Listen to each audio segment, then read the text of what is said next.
Halo Bang, apa kelemahan teks tersebut? Nah, sebelumnya pastikan kalau kalian udah baca teksnya ya. Oke, kita bedah aja langsung dari yang A. Produksi rumput laut tidak dipaparkan secara lengkap berdasarkan tahun.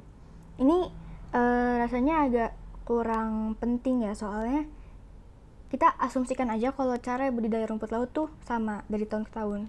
Mungkin beda-beda dikit, tapi ini kan nggak membahas tentang cara budidaya dan produksi rumput laut gitu secara spesifik. Jadi ini agak kurang penting dan pasti dan mungkin beda-beda tuh karena ada faktor alam atau faktor lain yang mempengaruhi, jadi ini kurang tepat.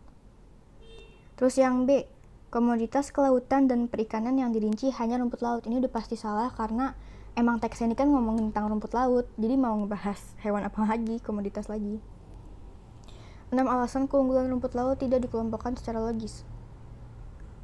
Pertama, produksi budidaya rumput laut relatif mudah, murah, resiko gagal panen sangat rendah, produktivitas tinggi, panen bisa dilakukan setiap 45 hari.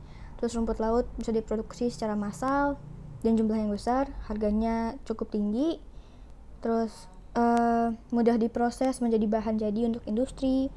Terus pasarnya sangat besar dan terus meningkat. Terus menyerap tenaga kerja dan menciptakan lapangan kerja yang besar dan luas. Ini kayaknya udah cukup logis ya. Jadi ini agak kurang tepat, apa maksudnya tuh secara logis tuh kayak gimana gitu. Terus perbandingan rumput laut hanya ditampilkan pada tahun 2006 dan 2007. Ini juga perbandingannya tuh ada yang ditampilkan untuk Indonesia. Nah,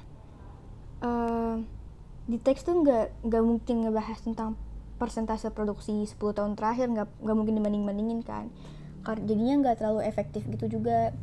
Lagian ini juga nggak ngebahas tentang peningkatan produksi di dunia kok. Jadi ini udah cukup harusnya 2006 dan 2007. Jadi jawaban yang tersisa yang cara-cara membudidayakan rumput laut tidak disinggung sedikit pun.